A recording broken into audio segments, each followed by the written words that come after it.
नमस्कार, जय हिंद, वंदे मातरम। साथियों, मैं अभिषेक मिश्रा। आज आप सभी लोगों का हमारे दृढ़ संकल्प पर आज की इस नई एनसीईआरटी की क्लास में बहुत बहुत स्वागत करता हूं। और आज हम डिस्कस करेंगे क्लास 12 की एनसीईआरटी हिस्ट्री का चैप्टर नंबर 6। हमारे आज के इस चैप्टर का नाम है भक्ति सूफी परंपराएं।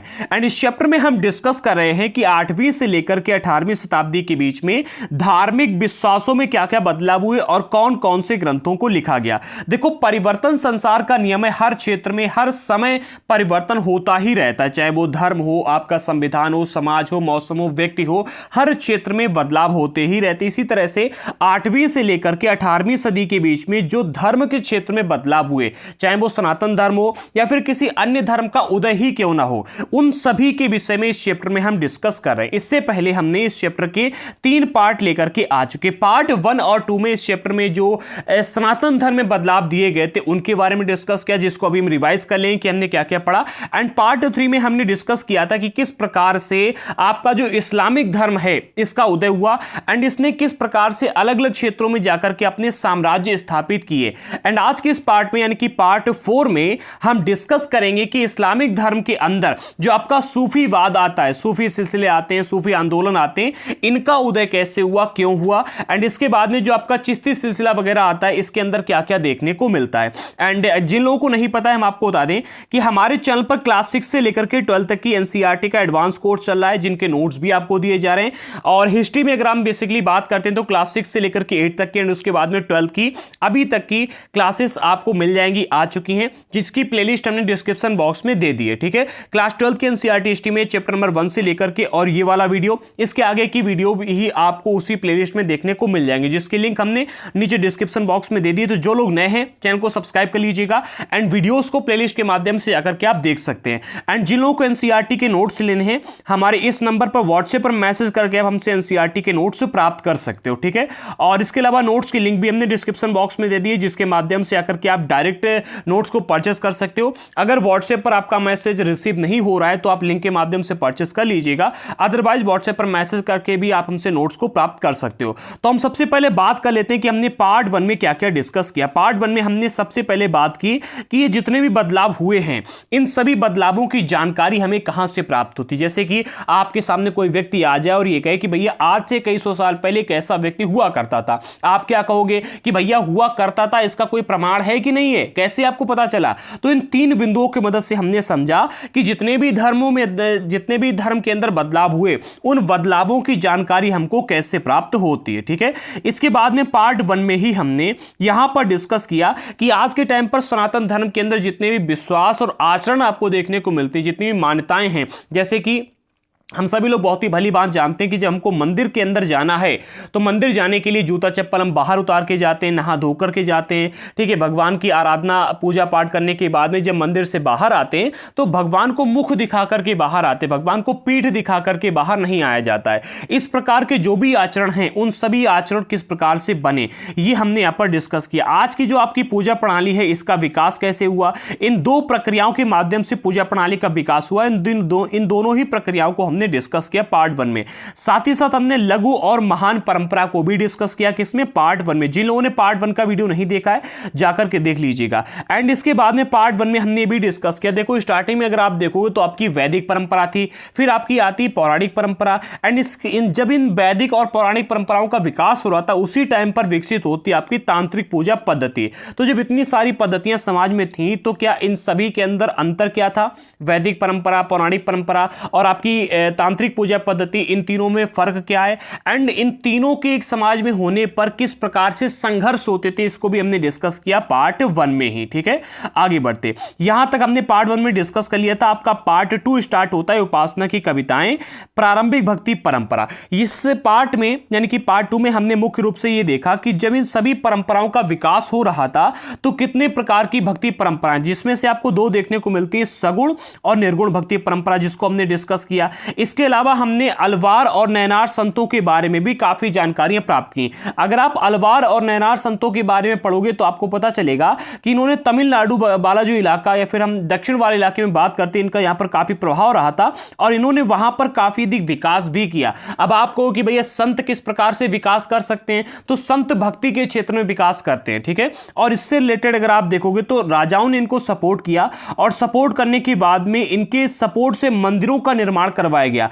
आज आप अगर ये चिदंबरम मंदिर है, तंजावुर मंदिर है, गंगईकोंड चोलपुरम मंदिर है, इन प्रकार के इन मंदिरों के पास में अगर आप जाओगे, इन मंदिरों में जाओगे तो आपको पता चलेगा कि इनके पास में कितनी विशाल संपत्ति है। तो इस प्रकार के मंदिरों का निर्माण करवाया गया, ठीक है, इन संतों के समर्थन में। और भी कई सारे कामों जिनके बारे में हमने पार्ट 2 में डिस्कस किया। इस प्रकार की जो आप मूर्तियां देखते हो इसी टाइम पीरियड में विकसित की गई थी, इसी टाइम पीरियड में बनाई गई थी। इससे पहले इस प्रकार की मूर्तियां अस्तित्व में नहीं थी और ये इतनी अच्छी मूर्तियां बनाई गई कि आज भी हम भगवान शिव के इन नटराज रूप के इसी रूप की पूजा करते हैं, ठीक है।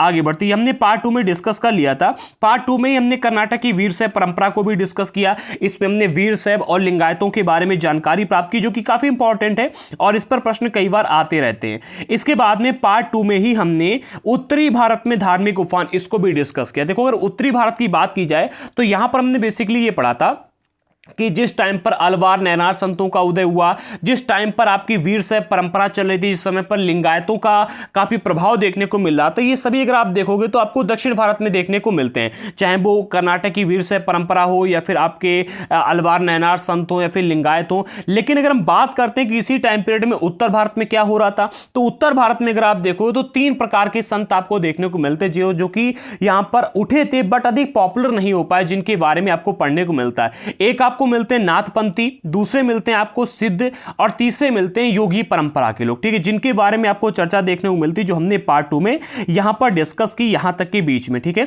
जिन्होंने पार्ट 2 का वीडियो नहीं देखा, डिस्क्रिप्शन बॉक्स में हमने लिंक दे दी है प्लेलिस्ट की, आप जाकर के वीडियो को देख लेना। एंड पार्ट 3 में हमने डिस्कस किया दुसाले के नेता आने वाली इस्लामी परंपराएं। हमने यहां पर देखा कि लगभग 7वीं शताब्दी में, 6ठी-7वीं शताब्दी में इस्लाम का उदय हुआ, ठीक है। यहां पर पूरा मेंशन किया गया, ठीक है, 7वीं शताब्दी में इस्लाम का उद्भव हुआ। इस प्रकार से हमने यहां पर डिस्कस किया कि इस्लाम का उद्भव कैसे हुआ, फिर इस्लाम आगे कैसे बढ़ा, ठीक है। अगर आप बेसिकली यहां पर देखोगे तो एक अरब सेनापति था जिसने सबसे पहले सिंध को विजिट किया और विजिट करने के बाद में खलीफा के क्षेत्र में इसको मिला लिया। फिर तुर्क और अफगान शासकों ने आकर के दिल्ली सल्तनत की नींव रखी। फिर 18वीं शताब्दी तक समय ऐसा आ गया कि जो हमारे भारत देश का क्षेत्र था, अधिकतर क्षेत्रों में जो राज्य थे उसमें इस्लामिक धर्म को मानने वाले शासक ही देखने को मिलते थे। इस प्रकार से इस्लाम धर्म आगे बढ़ा, जिसके बारे में हमने डिस्कस किया। हमने शरिया के बारे में भी जानकारी प्राप्त की। आपने कई बार सुना होगा कि भैया आजकल अफगानिस्तान में शरिया का बहुत ही बढ़े चढ़कर के वहां पर पालन करवाया जा रहा है। अगर आप अफगानिस्तान में देखोगे तो वहां से खबरें ऐसी आ रही थी कि वहां पर जो दुकानें हैं कपड़ों की, ठीक है, तो उन कपड़ों की दुकानों में आपने कई बार देखा होगा स्टैचू लगे रहते हैं हमारे यहाँ पर, और ऐसे हर जगह पर लगे रहते हैं। तो वहां पर ऐसी बिल्कुल एक बात कह दी गई है, मतलब ये नियम बना दिया गया है कि जितनी भी दुकानों पर स्टैचू लगे हुए हैं उनके सर को, जो लड़कियों के स्टैचू वहां पर लगाए गए हैं, उनके सर को आप ढक दो। अगर सर ढका नहीं मिलेगा तो उनका भी सर कलम कर दिया जाएगा। तो यहां पर अगर आप देखो, जब इस्लामिक लोगों ने हमारे भारत देश में अपनी नींव रखी, यहां पर जब इस्लामिक सल्तनत आई, ठीक है, जब मुगल लोगों ने यहां पर अपने राज्य को स्थापित किया, तो यहां पर जो शरिया का अमल करवाया था उसमें क्या क्या बदलाव रखे गए एंड शरिया कहते किसे, शरिया के अंदर क्या क्या आता है, पूरे डिटेल में हमने यहां पर इसको एक्सप्लेन किया है। आप पार्ट 2 के अंदर जाकर के देख सकते हो, ठीक है। लोक प्रचलन में इस्लाम, धीरे धीरे इस्लाम जो है तो लोक प्रचलन में आने लगा, जिसके बारे में हमने डिस्कस किया है पार्ट 2 में। पार्ट 3 में, ठीक है, सॉरी, ये इस्लाम के बारे में हमने पार्ट 3 में डिस्कस किया है, जिसकी वीडियो आपको डिस्क्रिप्शन बॉक्स में मिल जाएगी। हां, यहां पर अगर आप देखोगे तो 5 बातें, जो भी इस्लाम को मानता है या फिर इस्लाम धर्म की सम्मान करता है, देखो सम्मान करना एक अलग की बात है, बट जिसने भी इस्लाम धर्म को माना है, ठीक है, जो इस्लाम धर्म को मानता है उसको ये 5 बातें माननी जरूरी होती है। आजकल के नेताओं को अगर आप देखोगे तो वोट पाने के लिए इस सनातन धर्म के लोगों के मंदिर में भी जाएगा, मस्जिद में भी जाएगा, ठीक है, और सभी का सम्मान पड़ेगा। काफी लोग तो जाकर के नमाज वगैरह भी पढ़ने लगते हैं, ठीक है। अगर आप देखोगे तो इस्लाम धर्म में एक बात बिल्कुल पक्के तौर से कहेगी कि अगर आप इस्लाम धर्म को मानते हैं तो आपको सबसे पहले यह मानना होगा कि अल्लाह एकमात्र ईश्वर है, इसके अलावा बाकी जितने भी हैं वो सभी कॉमन मैन है। ठीक है, चाहे वो श्री राम भगवान हो, विष्णु भगवान हो, भगवान शंकर हो, कोई भी उनके आगे कुछ भी नहीं है। ठीक है, अगर कोई भी नेता, अगर मतलब मैं यहां पर देखो पॉलिटिकल बात कोई भी नहीं करने वाला हूं, ठीक है, बुरा मत मानना, बट यहां पर अगर आप नेताओं की दृष्टि से देखा जाए तो केवल वोट बैंक को देखते हैं। ठीक है, उनके नजर में कोई भी धार्मिकता है ही नहीं। जो मंदिर में भी जा रहा है, मस्जिद में भी जा रहा है, अगर आप मंदिर जाते हो तो आपको मस्जिद में नहीं जाना चाहिए, क्योंकि मस्जिद, अगर आप मस्जिद में जाते हो तो आपको अन्य धर्मों को इस तरह से नजरअंदाज नहीं करना चाहिए, मतलब अन्य धर्मों की तरफ नहीं जाना चाहिए। इस बात को अगर देखा जाए तो, क्योंकि इस्लाम में साफ तौर से कहा गया कि इस्लाम को मानने वाला जो भी व्यक्ति, अगर आप इस्लाम धर्म को कबूल कर रहे हो तो अल्लाह एकमात्र ईश्वर आपको ही मानना होगा, और फिर आप आरती भी कर रहे हो, तो ये गलत होता है। ठीक है, फिलहाल गलत कमेंट मत करना। ठीक है, मैंने यहां पर एक छोटा सा आपको एग्जाम्पल दिया था। ठीक है, ये 5 बातें मान्य होती हैं जो इस्लाम धर्म को कबूल करता है, आप देख लीजिएगा। आगे बढ़ते हैं। हाँ, ये हमने डिस्कस कर लिया था किसमें, पार्ट 3 में। पार्ट 3 में हमने ये भी देखा, जैसे इस्लाम को अगर आप देखते हो, ठीक है, तो आप दिल्ली में आओगे इस प्रकार की मस्जिद मिलेगी, आप कश्मीर में जाओगे इस प्रकार की मस्जिद मिलेगी, आप केरल में जाओगे इस प्रकार की मस्जिद मिलेगी। अब आपके मन में ये सवाल आ रहा होगा कि मस्जिदों में इतना अंतर क्यों है, कि आप दिल्ली में ऐसी है, अगर आप इराक में चले जाओ तो वहां पर अलग प्रकार के देखने को मिलेगी, अलग अलग देशों में अलग अलग प्रकार की मस्जिद क्यों है। तो इसका सीधा सा आंसर ये है, मैंने पार्ट 3 में इसको एक्सप्लेन किया था, कि इस्लाम के पास में अपना कोई भी स्थापत्य कला नहीं, अपना कोई भी स्ट्रक्चर नहीं है। ठीक है, ये जहां पर गए वहां के इन्होंने कल्चर को अडॉप्ट किया, वहां के स्ट्रक्चर को अडॉप्ट किया, और वहां के स्थापत्य कला को अडॉप्ट करने के बाद में वहां के मौसम में ही रहने लगे। ठीक है, जैसे कि जब भी दिल्ली में आए, दिल्ली में इन्होंने इस प्रकार की इमारतों को देखा तो ऐसी मस्जिद बना ली। जब ये कश्मीर में गए तो कश्मीर में जाने के बाद उन्होंने इस प्रकार की मस्जिदों को देखा, इस प्रकार की बना ली। ये केरल में गए तो केरल में इन्होंने इस प्रकार के मतलब स्ट्रक्चर को देखा, स्थापत्य को देखा, तो उन्होंने इस प्रकार की मस्जिद बना ली। इन्होंने हर जगह जहां कहीं भी गए वहां के कल्चर को अडॉप्ट किया है। ठीक है, यहां तक कि अगर आप देखो तो एक बहुत ही अच्छा एग्जांपल आपको देखने को मिलता है, जब अरब मुसलमान व्यापारी जो थे वो भारत में आए, और भारत में आकर के उन्होंने कहां पर, केरल में, ठीक है, केरल में आए, यहां पर जब ये रहने लगे तो इन्होंने यहां के पूर्ण रूप से कल्चर को अडॉप्ट कर लिया, यहां तक कि मातृकुलिता और मातृगृहता को भी अपना लिया। अब आप कहोगे मातृकुलिता का अर्थ क्या होता है, तो माता के कुल को धारण करना, जैसे कि हम आप सभी लोग जो हैं पिता के कुल को धारण करते हैं। ठीक है, पिता के कुल को, लेकिन यहां पर केरल में अगर आप देखो तो माता के कुल को धारण किया जाता है। ठीक है, पिता के कुल को नहीं। तो यहां पर इन्होंने पिता के कुल की जगह, मुसलमानों को अगर आप अक्सर देखोगे तो पिता के कुल को ही धारण किया जाता है, बट यहां पर माता के कुल को लोग धारण कर लेंगे। और केवल इतना ही नहीं, मातृगृहता, अगर आप देखोगे एक लड़का और एक लड़की में कॉमन, मतलब आमतौर पर शादी होती है तो लड़का दुल्हन को लेकर के अपने घर आता है, तो बट मातृगृहता का अर्थ यह होता है कि माता के घर में रहना, यानी कि आप जो लड़की है, लड़की आपको विदा करवा के लेकर के जाएगी और आपको घर जमाई बन के रहना होगा। ठीक है, तो इस प्रकार के उन्होंने इस कल्चर को भी अडॉप्ट कर लिया। ठीक है, तो इससे ये एक बहुत ही अच्छा एग्जांपल आपको देखने को मिलता है कि जितने भी मुसलमान ये जहां कहीं भी गए, ठीक है, इन्होंने वहां के कल्चर को पूर्ण रूप से अडॉप्ट किया। आगे बढ़ते, ठीक है, बेसिकली हमने पार्ट 3 में बहुत ही अच्छे ढंग से एक्सप्लेन किया था।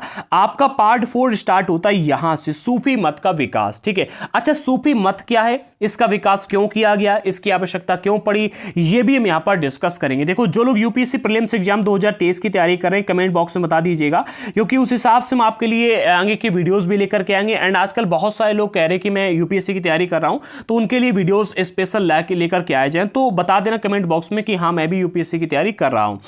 अब आते हैं अपने टॉपिक पर, सूफी मत का विकास। आज का आपका पार्ट 4 यहां से स्टार्ट हो रहा है। एंड डिस्क्रिप्शन बॉक्स में हमने टाइम लैब दे दिया, जिसके माध्यम से आप पर्टिकुलर टाइम पर जाकर के, मतलब टॉपिक को टाइम पर नीचे क्लिक करके देख सकते हो कि हाँ, इस टाइम पर हमने ये पढ़ाया है। ठीक है, आगे बढ़ते। तो इसमें 2 बातें सबसे पहले कही जा रही है। पहली बात में कहा यह जा रहा है कि इस्लाम की आरंभिक शताब्दियों, देखो इस्लाम का जो उद्भव हुआ है आज से लगभग 1400 साल पहले इस्लाम का जन्म हुआ था, आप कह सकते हो 6ठी-7वीं शताब्दी में। ठीक है, और जब इसका उद्भव हुआ फिर धीरे धीरे आगे बढ़ा, इसने कई सारे राज्यों, मतलब कई सारे इलाकों को विजिट किया, जीता, एंड जीतने के बाद में इसने अपने शरिया का अमल करवाना शुरू कर दिया था। ठीक है, यहां पर कहने का अर्थ है इस्लाम की आरंभिक शताब्दियों, यानी कि जब इस्लाम आगे बढ़ रहा था, इसका जो बचपन था स्टार्टिंग के 100 सालों में। ठीक है, स्टार्टिंग के 100 सालों में, शताब्दी का अर्थ होता है 100 साल। ठीक है, और दशक का अर्थ होता है 10 साल। ठीक है, और जहां पर सहस्राब्दी लिखा हो वहां पर याद रखना 1000 साल। ठीक है, तो इस आरंभिक शताब्दी यानी कि स्टार्टिंग के 100-200 सालों की बात की जा रही है 1942 सालों में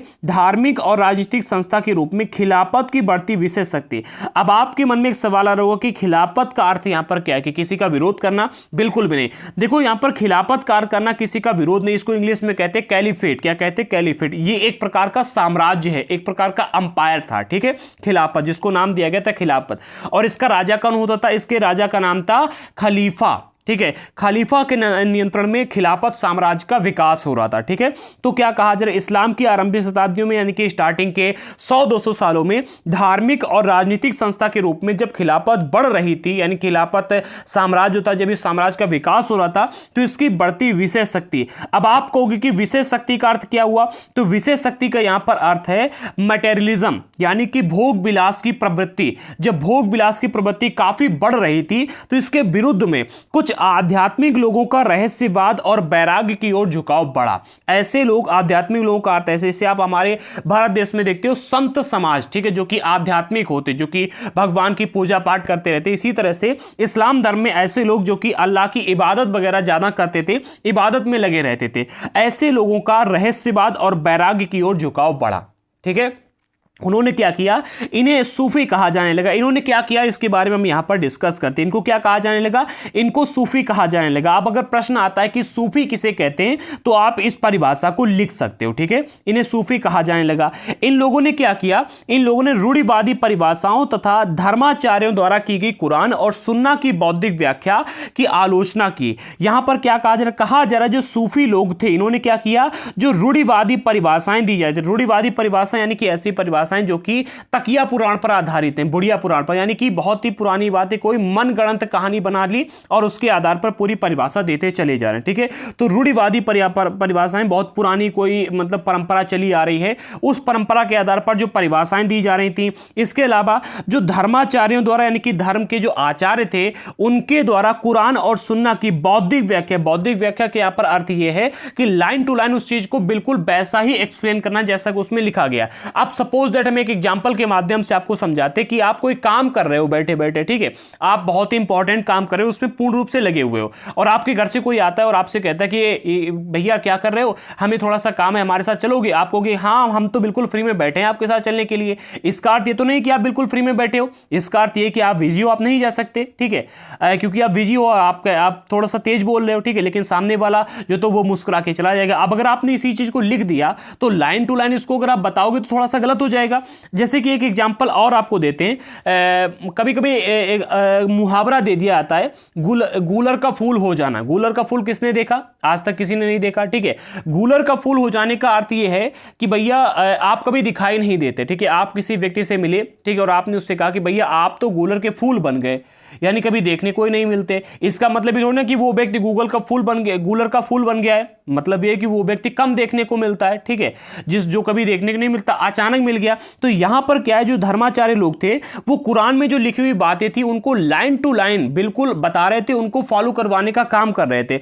इन्होंने इन चीजों का विरोध किया, ठीक है, इसकी आलोचना की। इसके विपरीत उन्होंने कहा कि मुक्ति की प्राप्ति के लिए ईश्वर की भक्ति और उनके आदेशों का पालन करो, ठीक है। जो सूफी लोग आए, सूफी लोगों ने कहा कि भैया आप जो धर्माचार्य कह रहे हैं कि भैया जो कुरान और सुन्ना इन दोनों में जो बातें कही गई आप उनको लाइन टू लाइन फॉलो करो, ऐसा करने की आवश्यकता नहीं है, ठीक है।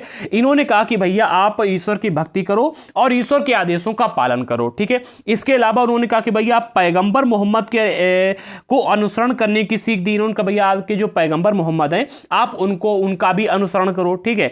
इसके अलावा सूफियों ने कुरान की व्याख्या अपने निजी अनुभवों के आधार पर की। ये बात बहुत ही अच्छी कही गई यहां पर, इसको समझो।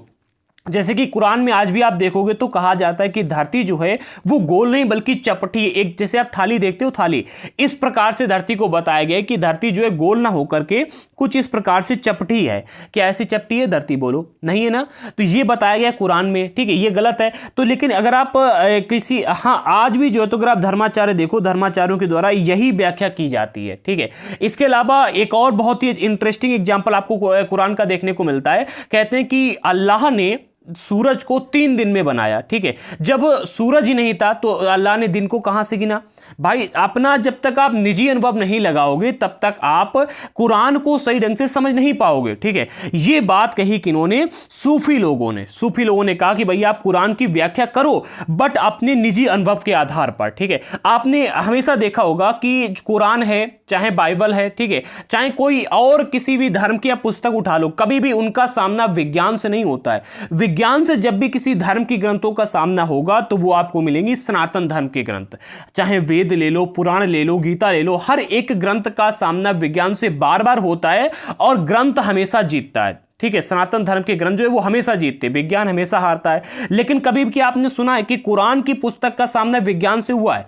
कभी नहीं ऐसा सुना हो। क्यों? क्योंकि कुरान में जो बातें कही गई हैं, ठीक है, अगर आप विज्ञान के नजरिए से देखोगे तो हर बात लाइन टू लाइन सही नहीं कही गई है। ठीक है, और यहां पर जो अगर आप सूफियों को देखो तो सूफी लोगों ने कहा कि भैया आप ईश्वर की भक्ति करो, ठीक है, उनके आदेशों का पालन करो, ठीक है, इसके अलावा आप पैगंबर मोहम्मद का अनुसरण करो और कुरान की जो भी बातें आप पढ़ रहे हो या फिर सुन रहे हो उनको अपने निजी अनुभवों के आधार पर फॉलो करो। ऐसा नहीं कि अगर कुरान में कहा गया कि काफिरों को मारो तो आप उठा लो तलवार और मारने लगो काफिरों को। ठीक है, ऐसा नहीं कि कहा गया कि भैया पृथ्वी चपटी है तो मतलब कोई भी वैज्ञानिक आ जाए आपसे कहे कि पृथ्वी गोल है आप उसको मारो और मार दो। नहीं, कुरान में कहा गया हम ऐसा ही मानेंगे। ऐसा करने की आवश्यकता नहीं है जी। किसने कहा? सूफी लोगों ने कहा। अब आप आई थिंक समझ गए होंगे कि सूफी लोग किन्हें कहा जाता है। सूफी लोग वो हैं जिन लोगों ने ये आध्यात्मिक लोग हैं जो रहस्यवाद और वैराग्य की ओर ये इनका झुकाव रहता है। ठीक है, और इन्होंने जो इनकी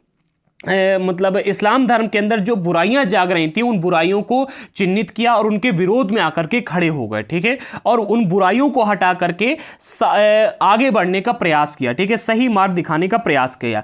अब आगे बढ़ते हैं, थोड़ा सा और डिस्कस करते हैं खानकाह और सिलसिला ये किसे कहते हैं, क्योंकि खानकाह में ही ये लोग रहते थे। ठीक है, खानकाह के माध्यम से एक प्रकार से आप कह सकते हो स्कूल, ठीक है, एक प्रकार का स्कूल कह सकते हो।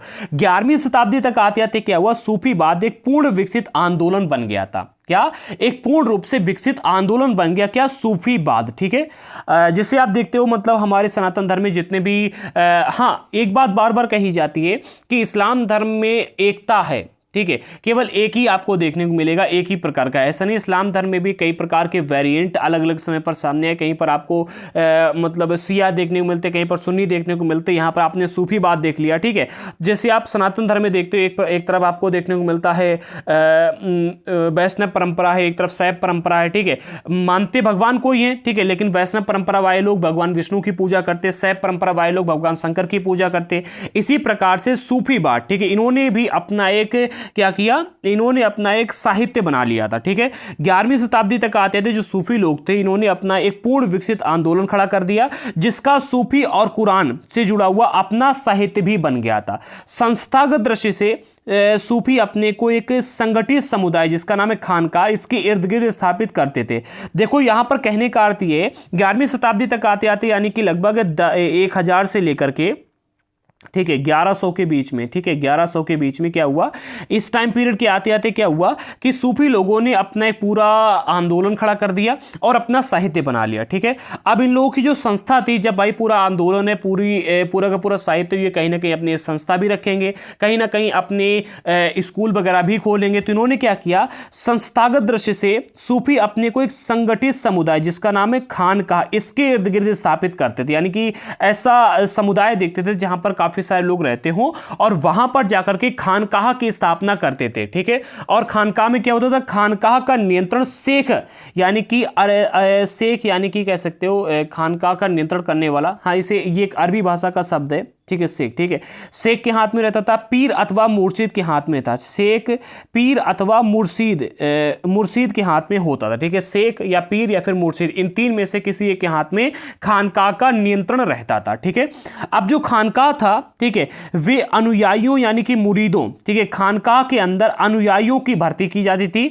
और जो भी शेख या फिर पीर या फिर मुर्शिद होता था, ठीक है, वो अपने वारिस यानी कि खलीफा की नियुक्ति करते थे। क्या कहा जा रहा है? वे अपनी अनुयायियों की भर्ती करते थे और अपने वारिस को की नियुक्ति करते थे। हाँ, यहां पर अगर आप देखोगे तो 11वीं शताब्दी तक आते आते सूफीवाद एक पूर्ण विकसित आंदोलन बन गया। अब इसके पास अपना साहित्य हो गया। अब इसने खानकाह को स्थापित करना शुरू कर दिया और खानकाह का नियंत्रण शेख पीर अथवा मुर्शिद के हाथ में होता था। ये अनुयायियों को भर्ती करते थे और अपने वारिस की नियुक्ति करते थे, ठीक है। और अनुयायी जो होते थे इनको कहते थे मुरीद, ठीक है। मुरीद आपने कई बार नाम ही सुना होगा, ठीक है। अब आगे बढ़ते, 12वीं शताब्दी के आसपास क्या हुआ, इस्लामिक दुनिया में सूफी सिलसिलों का गठन होने लगा। अब आपके मन में सवाल उठ रहा होगा कि भैया सिलसिला का अर्थ क्या होता है, क्या सिलसिला का अर्थ क्या होता है। तो सिलसिला आप कह सकते हो कि जैसे भैया एक जंजीर टाइप की, ठीक है, कि भैया एक सूफी सिलसिला, एक सूफी मत आया, फिर दूसरा सूफी मत आया, एक सूफी संत आया, फिर दूसरा सूफी संत आया, फिर तीसरा सूफी संत आया, ठीक है। इस प्रकार से सूफी सिलसिलों का गठन होने लगा कब, 12वीं शताब्दी के आसपास, ठीक है। सिलसिलों का शाब्दिक अर्थ है जंजीर, ठीक है। सिलसिला का शाब्दिक अर्थ क्या दिया गया, जंजीर, जो कि शेख और मुरीद के बीच एक निरंतर रिश्ते की घोतक है। अब आपके मन में सवाल, घोतक ने द्योतक है, ठीक है, द्योतक, इसका अर्थ क्या होता है, किसी चीज को प्रकट करने वाला, ठीक है, या फिर आप कह सकते हो कि प्रतीक, या फिर आप कह सकते हो सूचक, ठीक है, प्रतीक, सूचक, या फिर आप कह सकते हो किसी चीज को प्रकट करने वाला द्योतक का अर्थ होता है, ठीक है। तो यहां पर अगर आप देखोगे तो 12वीं शताब्दी तक आते आते इस्लामिक दुनिया में सूफी सिलसिलों का गठन होने लगा, ठीक है, जिसमें सिलसिला का अर्थ होता है एक प्रकार की जंजीर जो शेख और मुरीद के बीच में एक रिश्ता, एक रिश्ते का प्रतीक है, ठीक है, एक रिश्ते का सूचक है, आप कैसे कह सकते हो, ठीक है, सिलसिला। आगे बढ़ते, पहली कड़ी, हाँ, जैसे कि पर जंजीर कही गई, तो पहली जो ये सिलसिले की जो सबसे पहली कड़ी या फिर सबसे पहली जो जंजीर की कड़ी है वो पैगंबर मोहम्मद से जुड़ी है। इस कड़ी के द्वारा आध्यात्मिक शक्ति और आशीर्वाद मुरीदों तक पहुंचती थी, यानी कि सबसे ऊपर माना गया किनको, पैगंबर मोहम्मद को, उसके बाद में दूसरा फकीर आया, फिर दूसरा सूफी संत आया, फिर तीसरा सूफी संत आया, फिर उसके बाद में उसके मुरीद आए, ठीक है। इस प्रकार से एक पूरी की पूरी जंजीर बन गई, एक कड़ी वाई कड़ी पूरी की पूरी जंजीर बन गई, ठीक है। तो इसमें क्या है कि आध्यात्मिक शक्ति जो है, आध्यात्मिक शक्ति और आशीर्वाद मुरीदों तक इस कड़ी के माध्यम, सबसे पहले पैगंबर मोहम्मद, फिर उसके बाद में आए सूफी संत, फिर उसके बाद में जो मुरीद हैं उनको जो मानने वाले लोग हैं उनके पास तक पहुंचने लगी। दीक्षा के विशिष्ट अनुष्ठान विकसित किए गए, यानी कि जहां पर ज्ञान दिया जा सके, ठीक है, जहां पर शिक्षित किया जा सके, ठीक है, इसको लेकर के विशिष्ट अनुष्ठानों को, यानी कि आप कह सकते हो कि स्कूलों को, ठीक है, स्थापित किया गया, या फिर आप कह सकते हो खानका, ठीक है, खानकाहों को स्थापित किया गया, ठीक है। अब जो दीक्षित के लिए आते थे, दीक्षित को निष्ठा का वचन देना होता। दीक्षित वो लोग जो यहां पर ज्ञान लेने के लिए आते थे, ठीक है, ऐसे व्यक्ति जो यहां पर शिक्षा प्राप्त करने के लिए आएंगे उनको कहा जाएगा दीक्षित, ठीक है। तो दीक्षितों को निष्ठा का वचन देना होता था कि कुछ भी हो जाए, ठीक है, कुछ भी हो जाए हम आपके प्रति निष्ठावान रहेंगे। इसीलिए आप देखते हो इस्लाम धर्म में ऐसे लोग जो कि ऐसे लोग जो कि यहाँ पर खानका वगैरह से, खानका तो आजकल नहीं होते, मदरसा वगैरह से पढ़ के निकलते हैं, या फिर जो लोगों को आतंकवादी लोग अगर आप देखोगे तो इनको इस तरह से इनके अपना वचन दे करके आते हैं, ठीक है। ये पूरा का पूरा इन ब्रेन वॉश किया जाता है कि ये एक ही रास्ते पर चलते हैं, ठीक है, दूसरे रास्ते पर फिर जाने का इनका कोई भी होता ही नहीं है वो, ठीक है। जैसे कि अब इस्लाम धर्म में देखोगे, जैसे यहां पर कहा गया है कि दीक्षित को निष्ठा का वचन देना होता था कि कुछ भी हो जाए आप निष्ठावान रहेंगे, ठीक है।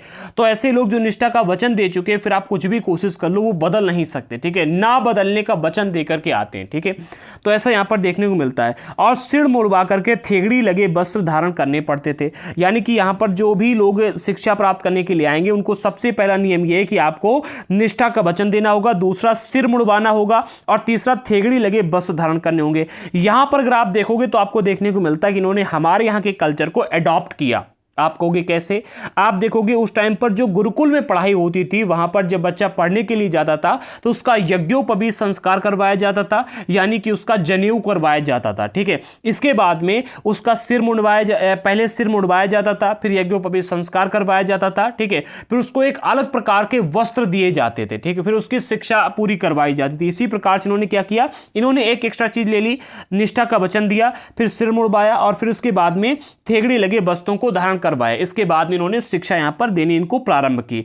आगे बढ़ते हैं, अगला पॉइंट मिलता है पीर, यानी कि जो भी इस खानकाह का मतलब मालिक होता था, या फिर आप कह सकते हो जो उसको उसके नियंत्रण में रहती थी, ठीक है, पीर या फिर शेख कह सकते हो आप, ठीक है।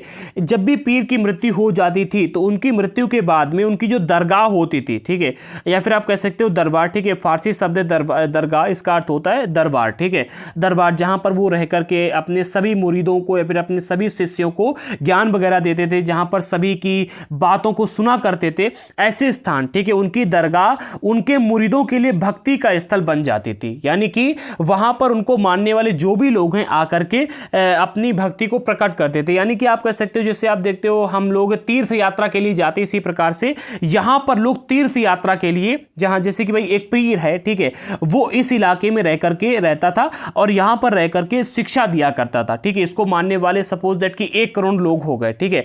अब जब पीर की मृत्यु हो जाएगी तो उनकी जो दरगाह है ये, ठीक है, जहां पर वो रहते थे, ये उनके मुरीदों के लिए यानी कि उनके शिष्यों के लिए एक भक्ति का स्थल बन जाएगी, ठीक है। इस तरह से पीर की दरगाह पर जियारत के लिए जाने की खास प्रकार की जाने की खास तौर पर उनकी वर्षी के अवसर पर परिपाटी चल पड़ी, यानी कि उनकी मृत्यु के बाद में जो उनकी दरगाह है, ठीक है, उनकी दरगाह पर जियारत के लिए यानी कि तीर्थ यात्रा के लिए जाने की खास प्रकार की परिपाटी, एक खास प्रकार की परंपरा चल पड़ी। खास तौर से जब उनकी वर्षी का अवसर होता था तो वर्षी के अवसर पर इन सूफी संतों की दरगाह पर बहुत सारे लोग आया करते थे तीर्थ यात्रा के लिए। आपने कई बार ऐसे एग्जाम्पल देखे होंगे, अभी हम एग्जाम्पल के माध्यम समझेंगे कौन कौन सी ऐसी दरगाहें हैं जो बहुत अधिक पॉपुलर हैं और जहां पर केवल इस्लाम धर्म के ही लोग नहीं, कुछ हिंदू लोग भी वहां पर जाते चादर वगैरह चढ़ाने के लिए। आप अगर देखोगे तो हम आपको भी बहुत अच्छी तरीके से समझाएंगे, ठीक है। हाँ, जियारत का अर्थ होता है यहां पर याद रखना तीर्थ यात्रा के लिए जाना, ठीक है, जियारत के लिए, फिर आप कह सकते हो तीर्थ यात्रा के लिए इन दरगाहों पर लोग जाते थे। इसकी एक परिपाटी चल पड़ी, इस परिपाटी को उर्स, ठीक है, यानी कि विवाह मायने पीर की आत्मा, उर्स का अर्थ होता है विवाह, मायने पीर की आत्मा का ईश्वर से मिलन, यानी कि जो भी पीर हैं ये पीर या फिर आप कह सकते हो कि जो भी सूफी संत हैं इनकी जो आत्मा है, ठीक है, उसका ईश्वर से मिलन, ठीक है, इस परिपाटी को उर्स कहा जाने लगा, ठीक है। यानी कि जो जियारत के लोग जाते थे, ठीक है, तो यहाँ पर उनकी वर्षी के अवसर पर जो तीर्थ यात्रा के लिए लोग जाते थे तो इस जो ये अवसर होता है, ठीक है, वर्षी का अवसर, इस अवसर पर ऐसा कहा जाता है कि इस परिपाटी को उर्स कहा जाने लगा, क्योंकि माना जाता है मतलब ये जो दिन है उनका ईश्वर से मिलने का दिन है, ऐसा कहा जाने लगा, ठीक है। क्योंकि लोगों का मानना था कि मृत्यु के बाद पीर ईश्वर से एकीभूत हो जाते हैं, यानी कि ईश्वर के साथ में मिल जाते हैं और इस तरह पहले की बजाय उनके अधिक करीब हो जाते हैं। कहना इनका यह है कि भैया जब पीर की मृत्यु हो जाती है तो ईश्वर के पास वो चले जाते हैं, ठीक है, ईश्वर के बहुत अधिक करीब हो जाते हैं। अब अगर आप इस अवसर पर मतलब उनके बरसी के अवसर पर अगर आप पीर के सामने अपनी कोई बात रखोगे, आप मन्नत मांगोगे, तो वो मन्नत आपकी जो पीर हैं वो पीर ईश्वर से आपकी मन्नत मनवाने की वहां पर दुआ करेंगे और जो ईश्वर है वो आपकी बात मानेगा, ठीक है, ऐसा कहा जाता है। लोग आध्यात्मिक और यही कामनाओं की पूर्ति के लिए उनका आशीर्वाद लेने यहां पर जाते थे। अब मुझे एक बात यहां पर समझ में नहीं आई कि लोगों ने तो कह तो दिया, बट इस्लाम धर्म में एक और बात यहां पर कही गई है कि मृत्यु के बाद में, ठीक है, 2 बातें कही गई हैं। देखो मैं यहां पर कंफर्म नहीं हूं, बट मैंने एक बार ऐसा पढ़ा था तो मैं यहां पर बता सकता हूं आपको। मैं कंफर्म नहीं हूं, अगर कोई इस्लामिक ज्ञाता है तो बता दीजिए, कमेंट बॉक्स में डाल सकता है। मुझे ऐसा कहा गया है, मैंने एक बार शायद खान सर का ही वीडियो देख रहा था, ऐसा कहा गया है कि जब किसी भी इस्लामिक व्यक्ति की, जो इस्लाम धर्म को मानने वाला, उसकी मृत्यु होती तो मृत्यु के बाद में उसे जो दफनाया जाता है जमीन के अंदर, तो कहते जब तक कयामत नहीं आएगी वो तब तक उस जमीन के अंदर ही रहेगा, ठीक है, उस कब्र के अंदर रहेगा जब तक कयामत नहीं आएगी, ठीक है।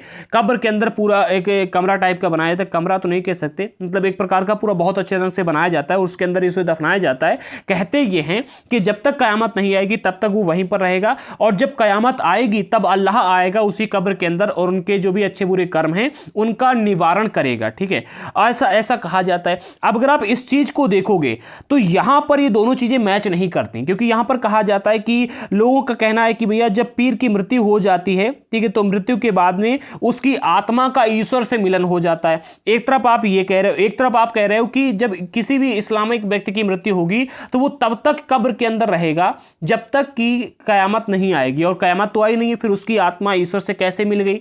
यहां पर थोड़ा सा डिफरेंट है, ठीक है, ये आप अपने हिसाब से देख सकते हो, मैं इसमें कुछ भी नहीं कहूंगा, एक सच्चाई थी जो मैंने आपको यहां पर बताई, ठीक है। अब लोग जाते हैं वहां पर कब्र पे, मतलब उनकी दरगाह पर चादर वगैरह चढ़ाने, वो उनकी आस्था है, अपना देख सकते हैं। हाँ, तो लोग आध्यात्मिक और ही कामनाओं की पूर्ति के लिए उनका आशीर्वाद लेने के लिए जाते, कब? वर्षी के अवसर पर, जियारत के लिए, यानी कि तीर्थ यात्रा के लिए वहां पर जाते। ठीक है, सभी लोग तीर्थ यात्रा के लिए आशीर्वाद लेने, अपनी इच्छाओं को पूर्ति करने के लिए ही जाते, चाहे वो सनातन धर्म के हो, इस्लाम धर्म के हो, सिख हो, ईसाई हो, कोई भी हो, हर कोई जाता है। तो यहां पर इसे कहा जाता। ठीक है, इस तरह शेख का बलि के रूप में आदर करने की परिपाटी चल पड़ी। अब आप कहो कि बलि का अर्थ क्या है, तो बलि का अर्थ होता है ईश्वर का मित्र। ठीक है, वह सूफी जो अल्लाह के नजदीक होने की दावा करता था और उनसे मिली बरकत से करामात करने की शक्ति रखता था। यानी कि यहां पर कहने का अर्थ है कि जो एक सूफी संत हैं वो अपने आप को बलि कहकर के बुलाते थे। ठीक है, उनको बलि कहा गया। क्यों? क्योंकि उनका कहना है कि वो ईश्वर के मित्र हैं। ठीक है,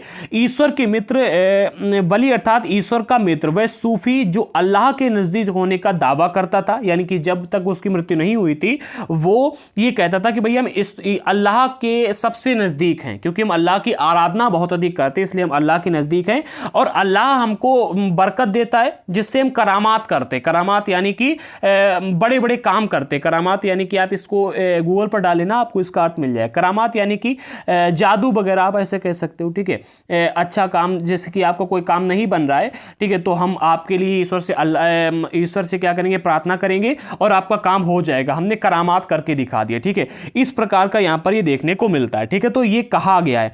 अब इसको थोड़ा सा एक पूरा एक्सप्लेन कर लेते, खानका और सिलसिला। तो यहां पर हमने देखा कि 11वीं शताब्दी तक आते आते सूफी लोगों का अपना पूर्ण विकसित आंदोलन बन गया, इनका अपना एक साहित्य बन गया। फिर ये खानका को स्थापित करने लगे और खानका का नियंत्रण जो था वो शेख, पीर या फिर मुर्शिद के हाथ में होता था और इसके अंदर मुरीदों यानी कि अनुयायियों की भर्ती की जाती थी। ठीक है, फिर हमने देखा कि 12वीं शताब्दी तक आते आते केवल एक ही नहीं बल्कि कई सारे सूफी सिलसिलों का गठन होने लगा। ठीक है, अब जो सूफी सिलसिले थे ये इनका गठन होने लगा और इसकी पहली कड़ी पैगंबर मोहम्मद से जुड़ी होती थी। इसके अंदर जो भी शिक्षा प्राप्त करने के लिए आता था, जो भी दीक्षित होता था, उसको निष्ठा का वचन देना होता था और सिर मुड़वा करके थेगड़ी लगे वस्त्र, कोई विशेष प्रकार का कपड़ा होगा वो पहनते थे। ठीक है, इसके बाद में हमने ये देखा कि जब भी किसी सूफी संत की यानी कि पीर की मृत्यु होती थी तो मृत्यु के बाद में उसकी जो दरगाह होती थी वो एक धार्मिक स्थल या भक्ति का स्थल बन जाती थी और यहां पर लोग जियारत के लिए यानी कि तीर्थ यात्रा के लिए उनकी वर्षी के अवसर पर विशेष रूप से आने लगे और ये एक परंपरा बन गई। लोग यहां पर आने लगे और ये एक परिपाटी चल पड़ी, यानी कि एक परंपरा बन गई। ठीक है, और फिर हमने ये देखा कि लोग अपनी आध्यात्मिक और ऐहिक इच्छाओं की पूर्ति के लिए, अपनी जो भी मन की इच्छाएं होती थी उनकी पूर्ति के लिए यहां पर आने लगे और इस तरह से शेख को बलि के रूप में आदर करने की परिपाटी चल पड़ी। बलि यानी कि ईश्वर का मित्र। ठीक है, ईश्वर के मित्र के रूप में इनका सम्मान, इनका आदर करने की परिपाटी चल पड़ी। ठीक है, अब हम आगे बढ़ते हैं। अगला पॉइंट मिलता है सूफीवाद और तसव्वुफ। ठीक है, ये भी काफी इंपॉर्टेंट टॉपिक है। कई बार प्रश्न उठ जाता है कि भैया सूफीवाद क्या है। ठीक है, सूफीवाद जो ये शब्द की उत्पत्ति कहां से हुई है, तो सूफीवाद 19वीं शताब्दी में मुद्रित यानी कि इसको यूज में लाया गया, इसका आविष्कार किया गया। कब? याद रखना, 19वीं शताब्दी में। 19वीं शताब्दी का अर्थ है सन 1800 से लेकर के 1899 या फिर आप कह सकते हो सन 1800 से लेकर के 1900। ठीक है, एक साल वो 1800 से 1900 के बीच में आप ऐसे समझ लो। ठीक है, इससे हाँ, तो सूफीवाद 19वीं शताब्दी में मुद्रित एक अंग्रेजी शब्द है। ये संस्कृत का शब्द नहीं है, ये मतलब अरबी या फिर उर्दू का शब्द नहीं है। सूफीवाद ये एक अंग्रेजी शब्द है। इस सूफीवाद के लिए इस्लामी ग्रंथों में जिस शब्द का इस्तेमाल होता था वो शब्द है तसव्वुफ। क्या है शब्द? तसव्वुफ। ठीक है, तसव्वुफा इस है शब्द। ठीक है, कुछ विद्वानों के अनुसार जो तसव्वुफ शब्द है, ठीक है, विद्वानों के अनुसार यह शब्द सूफ से निकला है। किससे निकला? सूफी शब्द जो है, ये जो सूफीवाद शब्द है ये सूफ से निकला है। ठीक है, अब आप कहोगे सूफ ये क्या है, इससे कैसे निकला है? इसका अर्थ होता है ऊन। ठीक है, सूफ शब्द का अर्थ होता है ऊन। ठीक है, ये उस खुरदरे ऊनी कपड़े की ओर इशारा करता है जिसे सूफी लोग पहनते थे। ठीक है, जो सूफी हैं वो पहनते थे। देखो यहां पर जो ये अंग्रेजी शब्द सूफीवाद है, ठीक है, इसका जो उत्पत्ति की गई है, कुछ विद्वानों का मानना ऐसा है कि भैया इस शब्द की जो उत्पत्ति की गई है वो सूफ शब्द से हुई है। कुछ लोगों ने पूछा क्यों, तो उन्होंने ये कहा कि भैया जो सूफ शब्द है इसका अर्थ होता है ऊन और जो सूफी लोग हैं वो खुरदरे ऊनी कपड़े पहनते थे, तो उनके कपड़े के आधार पर इनका नाम रखा गया सूफी। ठीक है, अन्य विद्वानों ने कहा कि भैया ऐसा नहीं है। अन्य विद्वानों ने कहा कि भैया इसकी उत्पत्ति हुई है सफा से। अब आप कहोगे सफ़ा से क्यों हुई है, तो इन्होंने कहा कि भैया जिसका अर्थ होता है साफ, यानी कि साफ रहना, ठीक है, साफ रहना, साफ सफाई, ठीक है, क्लीन रहना, ठीक है। तो ऐसा क्यों, जो कि पैगंबर मोहम्मद की मस्जिद के बराबर का चबूतरा था, ठीक है। लोगों ने कहा कि भैया जो ये सफ़ा शब्द है इसका अर्थ होता है साफ, ठीक है, और साफ जो है ये पैगंबर मोहम्मद जो हैं पैगंबर की मस्जिद के बाहर का चबूतरा था, जिसे साफ, जो कि साफ रहता था, ठीक है, ये उसका नाम है सफ़ा, ठीक है। और जहां निकट अनुयायियों की मंडली धर्म के बारे में जानने के लिए इकट्ठी होती थी, यानी कि यहाँ पर जो इस्लाम धर्म को मानने वाले अनुयायी हैं वो धर्म के बारे में जानने के लिए, इस्लाम धर्म के बारे में जानने के लिए यहाँ पर आकर के इकट्ठे होते थे, और पैगंबर मोहम्मद उन सभी को धर्म के बारे में बताते थे। तो किससे भी उत्पत्ति हुई हो, ठीक है, जब भी हम बात करते हैं सूफी बात की, तो याद रखना ये इस्लामिक ग्रंथों में अगर आप देखोगे, ठीक है, इस्लामिक ग्रंथों में इस सूफीवाद शब्द के लिए तसव्वुफा शब्द का इस्तेमाल किया जाता था, ठीक है, और ये एक अंग्रेजी भाषा का शब्द है। कुछ लोगों ने कहा कि भैया सूफी जो शब्द है इस शब्द की उत्पत्ति हुई है सूफ से, जो कि एक प्रकार की ऊन है। कुछ लोगों ने कहा कि उस पर इसकी उत्पत्ति हुई है सफ़ा से, जिसका अर्थ होता है साफ रहना, ठीक है, जिसका अर्थ होता है साफ, ठीक है, साफ रहना नहीं केवल साफ, ठीक है। दोनों ही बात मैंने आपको रख दी है। अब अगला पॉइंट मिलता है सिलसिले। आपने कई बार नाम सुना होगा भैया, चिश्ती सिलसिला हो गया, और भी कई सारे सिलसिलों के नाम सुने होंगे जिनके बारे में आपको पढ़ने को मिलता है। देखो 5 सिलसिले बहुत ही इंपॉर्टेंट हैं, जिनमें से एक आपको मिलता है चिश्ती सिलसिला, एक है और भी कई सारे सिलसिले जिनके बारे में भी हम आगे डिस्कस करेंगे, ठीक है। एक आपको कादरी सिलसिला मिलता है, एक आपको मिलता है सुहरावर्दी सिलसिला, एक आपको मिलता है नक्शबंदी सिलसिला, एक आपको मिलता है फिरदौसी सिलसिला। तो कई सारे सिलसिले हैं जिनके बारे में आपको पढ़ने को मिलता है। अब यहां पर बात यह आती है कि इन सिलसिलों के नाम रखे कैसे गए, ठीक है। किसी का भी अगर नाम रखा जा रहा है तो उसके पीछे कोई ना कोई तो कारण होना चाहिए। इन सिलसिलों के नाम कैसे रखे गए, देखो ज्यादातर सूफी वंश उन्हें स्थापित करने वाले लोगों के नाम पर पड़े। क्या कहा जा रहा है, ज्यादातर सूफी वंश उन्हें स्थापित करने वालों के नाम पर पड़े। उदाहरण के लिए कादरी सिलसिला जो ये है, ठीक है, कादरी सिलसिला शेख अब्दुल कादिर जिलानी के नाम पर रखा गया, ठीक है। यानी कि जो व्यक्ति सबसे पहले सूफी बना, उसके बाद से जो मतलब जैसे कि भैया एक आप देख रहे हो कादरी नाम का हाँ, यहाँ पर शेख अब्दुल कादिर जिलानी, ये नाम के एक व्यक्ति आए, ये नए नए सूफी बने और इन्होंने अपना एक अलग ही सिलसिला शुरू कर दिया, ठीक है। इनका एक अलग सिलसिला गया, तो इनके सिलसिले का नाम रखा गया कादरी सिलसिला, ठीक है। इसके बाद में कुछ अन्य सिलसिला का नामकरण उनके जन्म स्थान के आधार पर भी किया गया, जैसे कि आपको मिलता है बिस्ती नाम, ठीक है, बिस्ती नाम, ठीक है। बिस्ती नाम मध्य अफगानिस्तान के चिश्ती शहर से लिया गया, ठीक है। तो आपने सुना होगा चिश्ती सिलसिला, ठीक है। जो बिस्ती नाम है ये भी कहाँ से लिया गया, मध्य अफगानिस्तान के चिश्ती शहर से लिया गया। अब सिलसिलों के नाम कैसे पड़े, अगर इसकी बात की जाए तो याद रखना, कुछ सिलसिलों के नाम उनके जन्म स्थान के आधार पर रखे गए और कुछ सिलसिलों के नाम उन व्यक्तियों के आधार पर रखे गए, ठीक है। आगे बढ़ते हैं। अगला पॉइंट आपको मिलता है खानकाह के बारे में। हमने खानकाह के बारे में पढ़ लिया। अब खानकाह के बाहर क्या होता था इसके बारे में थोड़ा सा शॉर्ट में जान लेते कि भैया खानकाह जो है इसकी नींव कैसे रखी गई, ठीक है, और खानकाह क्या है। कुछ रहस्यवादियों ने नवीन आंदोलन की नींव रखी, एक नए प्रकार के आंदोलन की नींव रखी, ठीक है। खानकाह का तिरस्कार करने लगे। क्या हुआ, खानकाह का तिरस्कार करने लगे। कुछ ऐसे सूफी संत आए जिन्होंने कहा कि भैया हम तो अल्लाह की आराधना कर रहे हैं, हमें खानकाह की क्या जरूरत है, ठीक है। उन्होंने क्या किया, खानकाह का तिरस्कार कर दिया और खानकाह का तिरस्कार करके ये रहस्यवादी फकीर की जिंदगी बिताने लगे, यानी कि गरीब होकर के बिल्कुल फकीर की जिंदगी बिताने लगे। इनको खानकाह में जाना ही नहीं, ठीक है। निर्धनता और ब्रह्मचर्य को इन्होंने अपना गौरव प्रदान किया कि भैया हम निर्धन होकर के रहेंगे, हमें पैसे की आवश्यकता नहीं है, जितना कमाएंगे उतना खाएंगे, ठीक है। इनको पैसे की आवश्यकता नहीं है और ब्रह्मचारी बन के रहेंगे, ठीक है। 2 बातें इन्होंने मानी। इन्हें विभिन्न नामों से जाना जाता है। कोई लोग इनको कलंदर कहता है, कोई मदारी कहता है, कोई मलंग कहता है, कोई हैदरी कहता है, कोई इनको कुछ कहता है, ठीक है। तो 4 नाम यहाँ पर दिए गए जिन नामों से इनको जाना जाता है, ठीक है। और सरिया की इन्होंने अवहेलना कर दी। इन्होंने कहा भाई हम सरिया नहीं मानते। इन सूफी संतों ने कहा कि भैया हम सरिया को मानते ही नहीं है, ठीक है। इन्होंने सरिया की अवहेलना कर दी और इसके कारण इनको कहा गया बेसरिया, ठीक है। और इस तरह से उन्हें सरिया का पालन करने वाले बासरिया सूफियों से अलग करके देखा जाने लगा। यहां पर कहने का अर्थ यह है कि भैया जो सूफी संत आपको देखने को मिलते, इनमें भी 2 प्रकार के सूफी संत आपको देखने को मिलते। एक बेसरिया सूफी संत हैं, जैसे कि जिन्होंने सरिया का पालन नहीं किया गया, ठीक है, उनको कहा गया बेसरिया, ठीक है।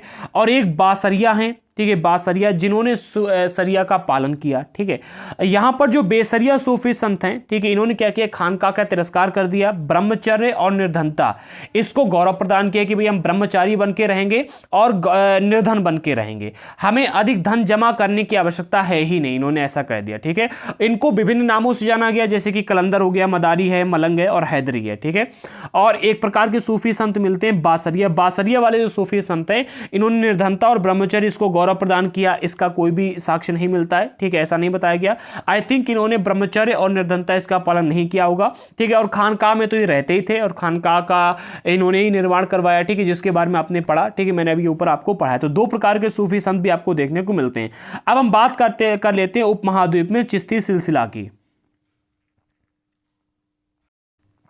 आई थिंक हमें ये टॉपिक अगले पार्ट में, पार्ट 5 में डिस्कस करना होगा, उपमहाद्वीप में चिश्ती सिलसिला, क्योंकि ऑलरेडी टाइम हो चुका है 43 मिनट 42 सेकेंड। ठीक है, और अगर इस टॉपिक को हम डिस्कस करेंगे, उपमहाद्वीप में चिश्ती सिलसिला, तो ये टॉपिक अगर आप देखोगे काफ़ी बड़ा टॉपिक है। ठीक है, और इसमें थोड़ा सा गहराई से एक्सप्लेन करना होगा, इसमें ही पूरा 1 घंटा लग जाएगा और वीडियो काफ़ी बड़ा हो जाएगा। तो आई थिंक हम ये टॉपिक अगले पार्ट में, यानी कि पार्ट 5 में डिस्कस करेंगे।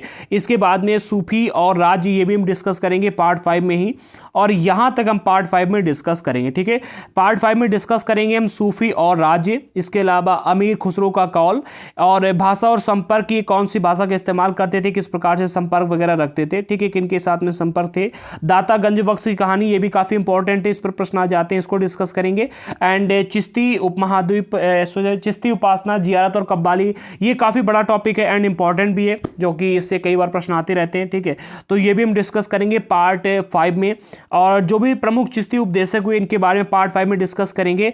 और चिश्ती खानकाह में जीवन कैसा व्यतीत होता था, इसके बारे में भी हम पार्ट 5 में डिस्कस करेंगे। उपमहाद्वीप में चिश्ती सिलसिला, ये पूरा पार्ट 5 में जाएगा। और जिन लोगों ने वीडियो को अभी तक एंड तक देखा है, भाई लाइक कर दिया करो। ठीक है, लाइक के बिना वीडियो आगे नहीं बढ़ता है, तो लाइक कर दिया करो, ताकि हमें भी थोड़ा सा आगे बढ़ने का मौका मिले।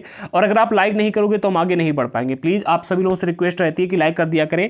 और पार्ट 4 में हमने यहाँ तक डिस्कस कर लिया है, पार्ट 5 थोड़ा सा इंपॉर्टेंट भी है और गहराई से समझना होगा, क्योंकि अगर एक भी गलती होगी तो मुझे पता है कि आपको बड़ा उसका नुकसान झेलना पड़ेगा। अच्छे ढंग से पार्ट 5 में डिस्कस करेंगे। तो मिलते हैं अगले वीडियो के साथ में। हाँ, कल मॉर्निंग में ठीक 7 बजे पार्ट 5 आ जाएगा, जरूर देखना सभी लोग आना। ठीक है, पार्ट 5 कल मॉर्निंग में ठीक 7 बजे आ जाएगा। मिलते हैं अगले वीडियो के साथ में, तब तक के लिए जय हिंद साथियों।